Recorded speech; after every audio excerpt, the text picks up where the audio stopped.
जब से पूर्व प्रधानमंत्री डॉक्टर मनमोहन सिंह जी की मृत्यु हुई है, तब से सोशल मीडिया में एक बाढ़ सी आ गई है जिसमें यह दिखाया जा रहा है कि उन्होंने इस देश को भुखमरी से बचाया।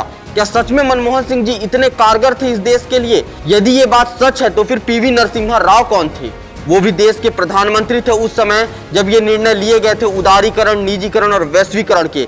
लेकिन क्या एक बार भी उनका नाम आप लोगों ने सुना? नहीं ना। आज मैं आपको ऐसे फैक्ट्स बताऊंगा जिसके बाद आप ये मानने पर मजबूर हो जाएंगे कि सच्चे अर्थशास्त्री पीवी नरसिम्हा राव थे और मनमोहन सिंह जी को कांग्रेस द्वारा सोची समझी साजिश के तहत उन सभी कामों का क्रेडिट दे दिया गया। तो बने रहिए इस वीडियो में, मैं एक एक करके सारे फैक्ट्स आपके सामने रखता हूं। तो हाँ, आप सही समझ रहे हैं, आज मैं बात करने जा रहा हूं भारत के पूर्व प्रधानमंत्री पीवी नरसिम्हा राव को हम आर्थिक सुधारों के जनक के रूप में जानते हैं। उन्होंने इस देश के प्रधानमंत्री की कमान तब संभाली जब राजीव गांधी और इंदिरा गांधी की गलतियों की वजह से भारत बहुत ही बुरी तरीके से आर्थिक संकट से गुजर रहा था। उस दौरान उन्होंने उदारीकरण, निजीकरण और वैश्वीकरण जैसी नीतियों को लाया और इसके लिए उन्होंने ही वित्त मंत्री के तौर पर नियुक्त किया डॉक्टर मनमोहन सिंह को। पीवी नरसिम्हा राव के कुशल नेतृत्व का ही नतीजा था कि भारत की जीडीपी 1996 में 1% से बढ़कर 7.5% तक हो गई थी। इसके अलावा पीवी नरसिम्हा राव कांग्रेस में संगठनात्मक नियुक्ति पर चुनाव चाहते थे और इसके लिए उन्होंने खुलकर गांधी परिवार का विरोध किया।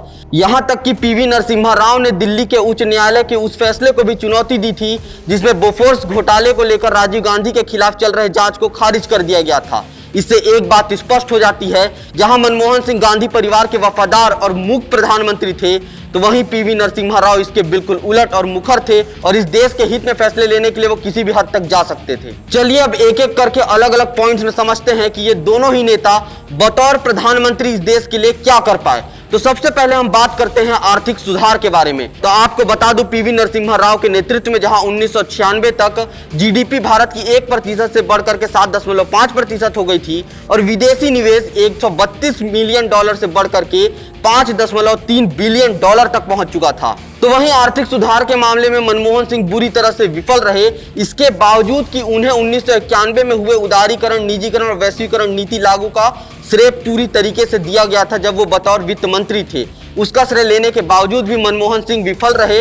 और आपको बता दूं, 2003-04 में जहां एनडीए की सरकार में विकास दर 8.2% थी, वहीं यूपीए 2 सरकार के दौरान 2012-13 में ये विकास दर घटकर 5.5% तक ही रह गई।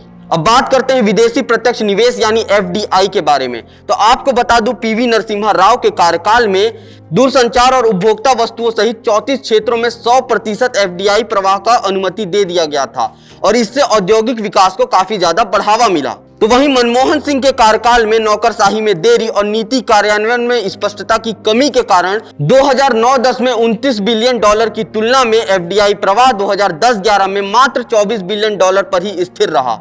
अब बात करते हैं इन दोनों ही नेताओं के स्वायत्ता नेतृत्व के बारे में, यानी कि ये कैसे निर्णय लेते थे। तो आपको बता दूं, पीवी नरसिम्हा राव ने अपने कार्यकाल में स्वतंत्र कार्यभार संभाला, इसके बावजूद गांधी परिवार का विरोध किया और अल्पमत की सरकार को एकदम सक्सेसफुल तरीके से चलाया। तो वहीं मनमोहन सिंह अपने कार्यकाल में बिल्कुल सोनिया गांधी के रबर स्टैंप प्रधानमंत्री के रूप में काम किए। इन्होंने जो भी देश के लिए कानून और नीति इनको बनाने चाहिए थे, उसके लिए एनएसी, जिसका नेतृत्व सोनिया गांधी करती थी, और कहा तो यह भी जाता है कि भले ही बतौर प्रधानमंत्री हस्ताक्षर इनके हो, लेकिन अप्रूवल उन सभी चीजों को सोनिया गांधी ही दिया करती थी। अब बात करते हैं इस देश की सबसे बड़ी समस्या आतंकवाद से इन दोनों ही नेताओं ने कैसे निपटा। तो आपको बता दूं, पीवी नरसिम्हा राव ने कश्मीर में शांति स्थापित करने के प्रयास किए और उग्रवाद से व्यवहारिक रूप से निपटना सही समझा और उससे निपटने का पूरा काम भी किया और उससे निपटने में लगभग उस समय कामयाब भी रहे। तो वहीं मनमोहन सिंह के कार्यकाल में आतंकवादी घटनाएं चरम पर थी। आपको तो याद ही होगा, 2008 में हुआ 26/11 का वो आतंकवादी हमला और 2010 में हुआ जर्मन बेकरी विस्फोट। आपको बता दूं, 2004 से 2014 तक आतंकवाद से हताहतों की संख्या बढ़कर 14,000 तक पहुंच चुकी थी।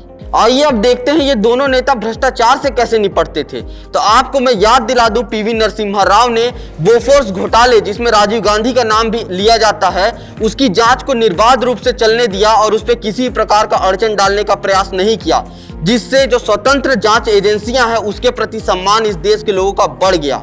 तो वहीं मनमोहन सिंह के कार्यकाल में आप देख पाएंगे 2G घोटाला हो या फिर कोलगेट घोटाला हो, या फिर कॉमनवेल्थ गेम्स में हुआ घोटाला हो, ये हजारों करोड़ का घोटाला इनके कार्यकाल में हुआ। मतलब भ्रष्टाचार को रोकने में भी ये अपने बतौर प्रधानमंत्री के कार्यकाल में विफल साबित हुए। अब आइए बात करते हैं कि दोनों ही नेताओं की बतौर सार्वजनिक स्वीकृति कैसी थी। तो आपको बता दूं, पीवी नरसिम्हा राव का एक लंबा राजनीतिक इतिहास और उनका अनुभव उनके साथ था। वे पहले आंध्र प्रदेश के मुख्यमंत्री भी रह चुके थे। इसके अलावा वो लोकतांत्रिक तरीके से लोकसभा के चुने हुए नेता थे। तो वहीं हम बात करें मनमोहन सिंह की, तो उन्होंने कभी जीवन में चुनाव लड़ा ही नहीं। वे असम से राज्यसभा में भेजे गए थे। एक तरह से कहा जाए तो वो इस देश पर थोपे गए नेता थे। अब आइए बात करते हैं इन दोनों नेता में से गांधी परिवार का ज्यादा गुलाम कौन था और कैसे था। तो आपको मैं फिर से एक बार याद दिला दूं, पीवी नरसिम्हा राव ने संगठनात्मक चुनावों का प्रस्ताव देकर सीधे तौर पर गांधी परिवार के चल रहे नेपोटिज्म को चुनौती दी थी। तो वही यदि हम बात करें मनमोहन सिंह जी के बतौर प्रधानमंत्री कार्यकाल के बारे में, तो सोनिया गांधी के अधीन रहे। ये पब्लिकली देखने को मिला कि कई बार मनमोहन सिंह खड़े रहते थे और सोनिया गांधी को बैठा दिया जाता था, जबकि देश के प्रधानमंत्री मनमोहन सिंह थे। और तो और इन सभी कारण से मनमोहन सिंह के व्यक्तिगत जो योगदान थे इस देश को लेकर के, उसका महत्व भी कहीं ना कहीं कम हो जाता है, क्योंकि नेपोटिज्म को बढ़ावा दिया गया और गांधी परिवार के चरणों में रह करके उन्होंने सभी निर्णय इस देश के लिए लिए थे। अब तक हमने बात किया इनके लिए गए निर्णय और इनके योगदान के बारे में, लेकिन आपको पता है इन दोनों प्रधानमंत्री को सम्मान किस प्रकार से मिला मृत्यु के बाद? तो आपको चलिए बताते हैं कि इनका दाह संस्कार किस प्रकार से किया गया था, क्योंकि दोनों ही नेताओं का दाह संस्कार अलग अलग केंद्रीय नेतृत्व में हुआ। मतलब पीवी नरसिम्हा राव जी की जब मृत्यु हुई तब केंद्र में कांग्रेस की ही सरकार थी, जबकि मनमोहन सिंह जी की जब मृत्यु हुई तो आज के समय में केंद्र में भाजपा की सरकार है। तो आइए देखते हैं कि कांग्रेस के राज में कांग्रेसी नेता को ज्यादा सम्मान दिया गया था या आज भाजपा के समय में कांग्रेसी नेता को ज्यादा सम्मान दिया गया। और आपको बता दूं, यहाँ पर नेता कहने मात्र से नहीं होता, ये दोनों ही देश का नेतृत्व करते थे और प्रधानमंत्री थे। इस तरीके से दोनों को ही एक बराबर सम्मान मिलना चाहिए था, बल्कि और अच्छे तरीके से ही इन दोनों का सम्मान किया जाना चाहिए था। आइए आपको बताता हूं कि पीवी नरसिम्हा राव के समय में जब उनकी मृत्यु हुई तो उनके पार्थिव शरीर को कांग्रेस मुख्यालय के अंदर तक नहीं ले जाया गया, और तो और उनके दाह संस्कार के जो कार्यक्रम होते हैं उसकी भी उपेक्षा की गई थी बतौर प्रधानमंत्री। यह अपमान था पीवी नरसिम्हा राव जी का और उनके द्वारा किए गए इस देश के लिए योगदान का। अब बात करते हैं मनमोहन सिंह जी के अंतिम संस्कार के बारे में। तो आपको बता दूं, निगम बोध घाट में बतौर राजकीय सम्मान इनका अंतिम संस्कार किया गया। यद्यपि व्यवस्थाएं गरिमापूर्ण ढंग से संचालित की गई, लेकिन कांग्रेस मनमोहन सिंह जी के स्वतंत्र योगदान को जो उन्होंने इस देश के लिए दिया उसको उल्लेखनीय रूप से मान्यता दिलाने में असफल रही। अब आइए बात करते हैं मृत्यु के बाद दोनों ही नेताओं को कितनी मान्यता दी गई और किसका शहीद स्मारक बनाया गया। तो आपको बता दूं, पीवी नरसिम्हा राव जो कि देश के आर्थिक सुधार के जनक के रूप में जाने जाते हैं और इस नीति को आर्थिक सुधार नीति में उनका महत्वपूर्ण योगदान भी रहा था। इसके बावजूद 1996 में उनकी विरासत को कांग्रेस ने नजरअंदाज कर दिया। तो वहीं 2014 में जब मोदी सरकार आई तो उन्होंने इनके लिए स्मारक बनाया। तो वहीं मनमोहन सिंह जी के मृत्यु के बाद उनके बतौर आर्थिक विशेषज्ञता की प्रशंसा की गई, लेकिन उनके स्वतंत्र निर्णय की आलोचना भी बराबर तरीके से हुई और उन्हें गांधी परिवार का एक वफादार व्यक्ति के रूप में ही देखा जा रहा है। अब तक आपको समझ में आ गया होगा कि पीवी नरसिम्हा राव और डॉक्टर मनमोहन सिंह में से ज्यादा बेहतर प्रधानमंत्री कौन था इस देश के लिए। लेकिन इन दोनों ही प्रधानमंत्री की अच्छाई और गलतियां क्या थी उसको आइए विस्तार से समझते हैं। पीवी नरसिम्हा राव ने बतौर प्रधानमंत्री जो सबसे अच्छा काम किया था वो था एलपीजी यानी उदारीकरण, निजीकरण और वैश्वीकरण नीति को लागू करने का। इसके द्वारा उन्होंने विदेशी निवेश के द्वार भारत के लिए खोल दिए थे, लाइसेंसी राज को समाप्त कर दिया था और टैरिफ प्लान को कम कर दिया था। इसके कारण ही भारत जो है आर्थिक स्तर पर ऊपर जा पाया। यदि उस वक्त यह निर्णय नहीं लिया गया होता तो आज भारत की स्थिति बद से बदतर हो चुकी होती। लेकिन हैरानी की बात तो यह है कि इन सभी सुधारों का श्रेय डॉक्टर मनमोहन सिंह जी को दिया जा रहा है, क्योंकि वो वित्त मंत्री थे उस समय। लेकिन कांग्रेस के वरिष्ठ नेता पी चिदंबरम ने प्रेस साक्षात्कार में इस बात को स्वीकारा है कि उस वक्त इसमें मुख्य भूमिका निभाने वाले पीवी नरसिम्हा राव ही थे। देखिए, अब बात करते हैं गांधी परिवार और पीवी नरसिम्हा राव के बीच में हुए तकरार के बारे में। तो आपको बता दूं, पीवी नरसिम्हा राव और गांधी परिवार के बीच में कुछ ना कुछ तो शत्रुतापूर्ण व्यवहार चल रहा था।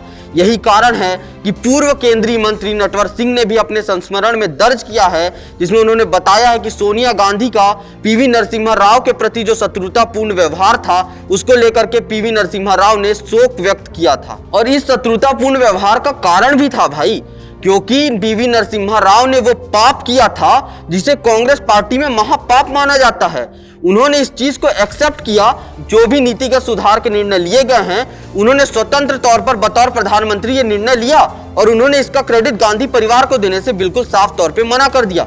और यहीं पर हुई उनसे बहुत बड़ी गलती, जिसके बाद से गांधी परिवार लगातार उनका अनादर करता हुआ दिखा है। लेकिन इन सबसे पीवी नरसिम्हा राव को कोई फर्क नहीं पड़ रहा था। उन्होंने 1992 में कांग्रेस कमेटी को बुला करके ये कह दिया कि 1991-92 में सरकार जो है संगठनात्मक चुनाव कराएगी।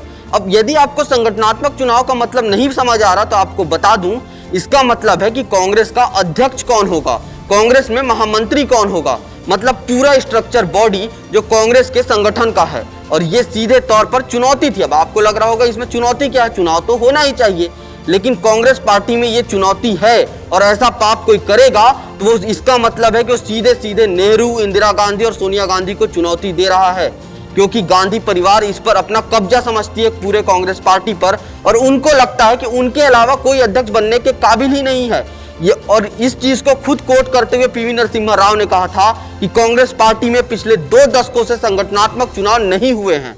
और ये तकरार पीवी नरसिम्हा राव और गांधी परिवार के बीच कम नहीं हुई जब वो आर्थिक सुधार की नीति लागू कर रहे थे इस देश में, जिसके वजह से आज हमारा देश ग्रोथ कर रहा है आर्थिक क्षेत्र में। कांग्रेस के जो नेपोटिज्म के चाटुकार नेता थे, उन्होंने बिल्कुल इसका विरोध किया और पीवी नरसिम्हा राव को आर्थिक सुधार लागू करने में उस वक्त काफी मुश्किलें आई थी। इसके अलावा नीतिगत तौर पर भ्रष्टाचार को उजागर करने का काम जो पीवी नरसिम्हा राव ने किया बोफोर्स घोटाले में, दूसरी बार पीवी नरसिम्हा राव ने बहुत ही ज्यादा साहसिक कदम उठाते हुए बोफोर्स घोटाले के जांच को खारिज करने का जो दिल्ली उच्च न्यायालय का आदेश था उसको चुनौती दे दी। और आपको बता दूं, ये वही घोटाला था जिसमें राजीव गांधी की संलिप्तता देखी जा रही थी और सीबीआई इसी दिशा में जांच कर रही थी। पीवी नरसिम्हा राव के इस चुनौती के बाद सोनिया गांधी ने खुद कहा कि प्रधानमंत्री क्या करना चाह रहे हैं, वो मुझे जेल भेजना चाह रहे हैं क्या, उन्हें इस आदेश को चुनौती नहीं देनी चाहिए। मतलब सोनिया गांधी, अब खुद समझो उसकी औकात क्या थी जो प्रधानमंत्री को कहती है कि प्रधानमंत्री को ये नहीं करना चाहिए, उसी पार्टी के होने के बावजूद। मतलब तुम्हारा पति भ्रष्टाचार करे और यदि देश का प्रधानमंत्री सीबीआई को स्वतंत्र, आज जो कांग्रेस ये दावा करती है बार बार कि नरेंद्र मोदी की सरकार ने जांच एजेंसियों को कठपुतली बना लिया है, कभी इसके पीछे लगाते हैं कभी उसके पीछे लगाते हैं, जब देश का प्रधानमंत्री खुद सीबीआई को फ्री हैंड दे रहा था कि आप राजीव गांधी के भ्रष्टाचार को उजागर करो, उस वक्त सोनिया गांधी कहती हैं कि प्रधानमंत्री को ऐसा नहीं करना चाहिए। इस छोटे से वाक्य से आप समझ सकते हैं कि इस कांग्रेस के पप्पू और उसकी अम्मा का करनी और कथनी में बहुत फर्क है। ये तो हुई पीवी नरसिम्हा राव के योगदान के बारे में बात। अब बात करते हैं सीधे तौर पर डॉक्टर मनमोहन सिंह की गलतियों के बारे में। आपको बता दूं, जब वो आर्थिक सलाहकार थे 1972 के समय में, तब इंदिरा गांधी द्वारा लागू किए गए कुछ ऐसे फैसले थे, नीति, जिसे इस देश में सबसे बड़ी भूल के रूप में देखा जाता है। मनमोहन सिंह इतने बड़े आर्थिक विशेषज्ञ थे कि उनसे ऐसे भूल की उम्मीद नहीं की जा सकती है। इसका मतलब वो गांधी परिवार के इतने बड़े चाटुकार थे कि उनको पता था कि ये जो नीति लागू हो रही है इससे देश को नुकसान होगा। उसके बावजूद उन्होंने इंदिरा गांधी की हाँ में हाँ मिलाया और उनको ऐसी सलाह दी इतनी गंदी नीति लागू करने की कि 1996 में देश के पास मात्र 2 हफ्तों का विदेशी आयात करने का पैसा था। दूसरी मनमोहन सिंह की सबसे बड़ी गलती यह थी कि उन्होंने गांधी परिवार का कठपुतली बनना स्वीकार किया। इससे तो अच्छा होता वो प्रधानमंत्री पद को स्वीकार ही ना करते। आपको बता दें, मनमोहन सिंह ने चुनाव तो कभी लड़ा नहीं, यानी कि उन्हें प्रधानमंत्री बनाने में सीधा हाथ सोनिया गांधी का था। इसका मतलब ये था कि इनके पास शक्ति तो थी लेकिन ये उसका इस्तेमाल नहीं कर सकते थे बिना सोनिया गांधी के परमिशन के। और सोनिया गांधी के पास एक ऐसा हथियार था जिससे वो अपना निर्णय कभी भी और कहीं भी कुछ भी हस्ताक्षर करवा सकती थी और अपनी मनमानी कर सकती थी। लेकिन जब भी कोई गलती हो जाए तो इसके लिए प्रत्यक्ष रूप से जिम्मेदार सोनिया गांधी नहीं थी, क्योंकि उन्होंने अपना एक कठपुतली बतौर प्रधानमंत्री जो बैठा रखा था। आपको पता है कैबिनेट में मंत्रिमंडल कौन तय करता है? मुखिया, यानी कि प्रधानमंत्री।